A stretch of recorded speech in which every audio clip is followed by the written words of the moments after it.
So today I'm going to be changing out the chrome handles that came on my 2022 Tundra. It's a limited edition. I didn't like the chrome, I wanted the sunroof, you know, in the off-road package. So I just got in my new handles that are Celestial Sky, which will match the paint body. These are OEM handles, so they are a perfect match. And hopefully this video is helpful. These are panel removers I got off of Amazon for $6.99. Definitely worth the investment.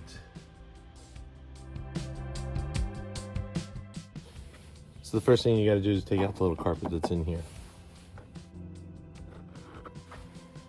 The next step is going to be removing this control panel.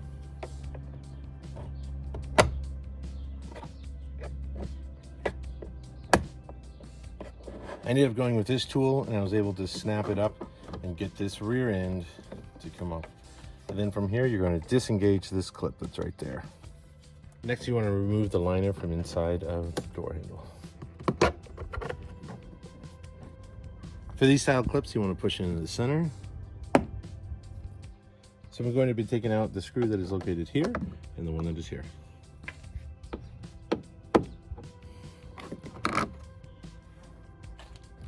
Next screw that we need to do is this one that's inside of the door. To begin popping off the door panel, we need to pop this one out as well. Like that. The clip comes right out. And then we're gonna pry down the side here and begin popping these off. This is what it looks like on the back. You've got two push clips and a one round.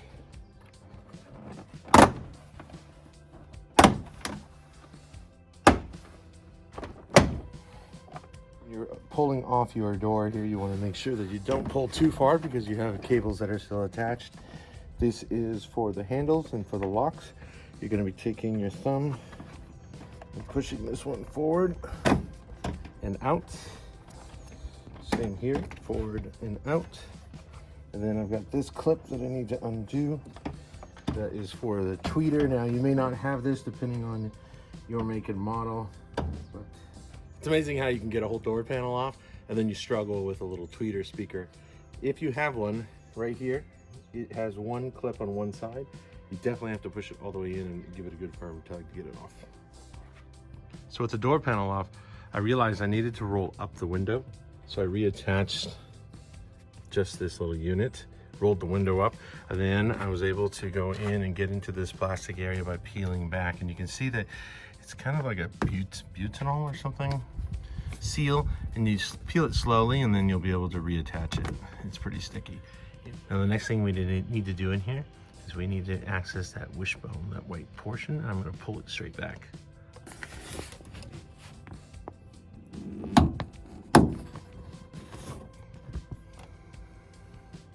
So with that wishbone piece in the back, when you have unlocked that, that allows this unit to then be able to slide forward like this. And I'm not going to lie, it's a little scary the first time I did it, but you're going to pull towards you and then it comes right off like that.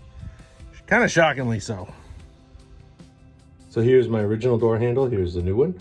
And you can see on here that there is some grease that kind of comes OEM. I don't have anything necessarily to imitate that. So what I'm going to do is just do the best I can to transfer it onto the new one, which comes pretty dry.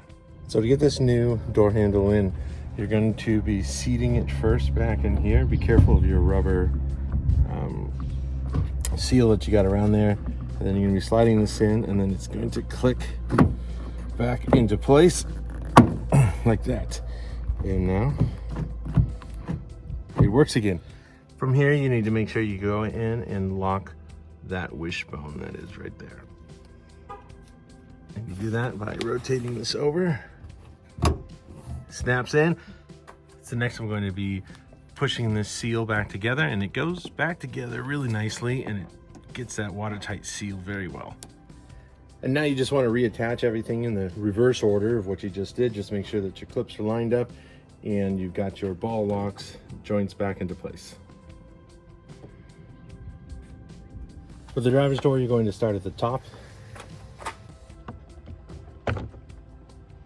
Okay, so I had heard that these clips were the hardest, that sometimes they don't pop out, and indeed they haven't. And so I'm going to use this tool to be able to then get these out.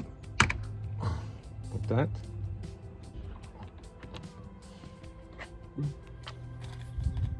When you're doing these side ones, a little tip for you is you put this in, and then it's easier if you just rotate it sideways like that. And it does a little bit better to get it up and out.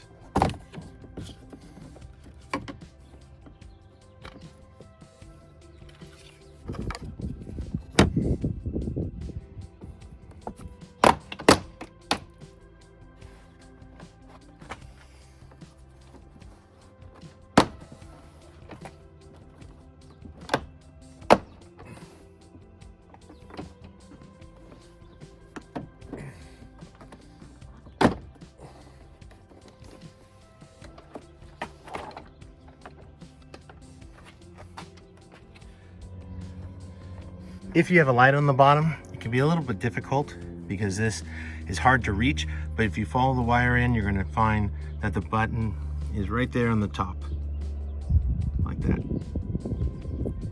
Now, once again, I need to roll the window up. I kind of like taking this off with the window down, and it's not very difficult. You just plug this in, then roll it up.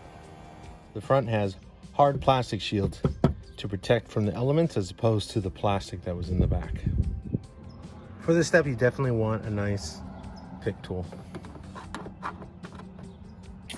These blue tabs also lock in as well. They're oriented up and down. You want to turn them so that then they can pop straight out of the squares that are inside. To get these clips off, there's access points underneath here and there and under here, and you can clip off by pressing one side at a time. Now there's the wishbone that we're going to be pulling forward to unlock so that we can get access. So once again, this feels a little scary, but you're going to pull towards you and then it pops. And there's the electronics that come out, and this is what activates the touch sensor. This gray portion is like a secondary lock that goes on top of the wires, keeping everything nice and snug. Be as gentle as you can as you undo that clip and then slide these things apart. An important step when you're putting on this handle is that when you're first loading it, you want to pull it all the way towards you, slide it in as far as you can, and then slowly press and try to get it locked back in so that there's this little hook right there that can grab it. Now this is hard to see, but I ran into a complication. There is a pin that grabs a spring and pulls this whole mechanism down, and it had slipped by it. So what I had to do is, see that bar with the purple handle? I had to pull down and kind of cock it about halfway and then pop the handle in to make sure that it grabbed so that it would pull the mechanism over. The little hook I'm talking about is right here, and what happens is there is a pin that comes down and it catches right here, and then as you pull the door, it spring loads and goes back and forth like this as you pull the door. And what happened with me was I popped it in, but I didn't come back far enough to slide it in and then push it forward like that. I went in too soon, and then it popped the spring back on this side so that then it wasn't engaging the spring. So I had to reach inside, preload the spring to get it to come around like this from the other side of the door, bring this in all the way that I can, and then pop it forward, and then it re-engaged that spring lever right there. Once again, you're gonna reverse order everything you just did, and you're gonna put these in and turn them upright. And then you're gonna go back around, snap all these back in.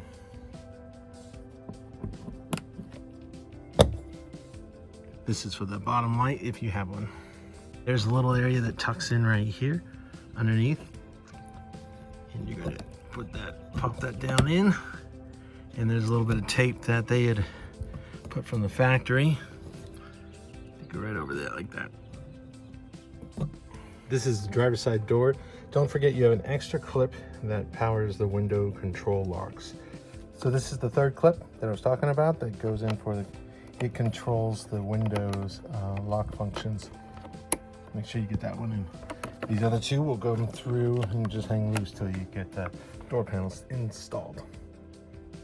Just in case you forget, as far as the locking mechanism, white is on top and green is on the bottom. And here is the final result. Door handles match, locking mechanism works. Grab the handle, unlocks, boom.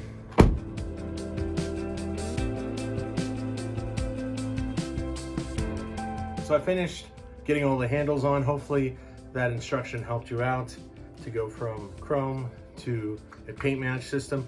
In the end, I really only used 3 tools. I used a little nylon pry bar as well as a Phillips and this little plug puller. So all in all, pretty easy. You can do everything else with your hands.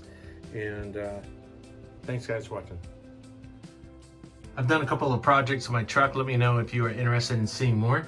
I have a twin ARB compressor that is plumbed and wired. It goes through the sidewall and it comes out to this ARB plate right here. Power switch as well as the air chuck are right here. I also wired up an electrical box that controls power for my fridge, rooftop tent, as well as my rack lights when I get those things installed, but the box is all ready to go, waterproof. And yep, and that right there is actually the quick mount for my pole kitchen.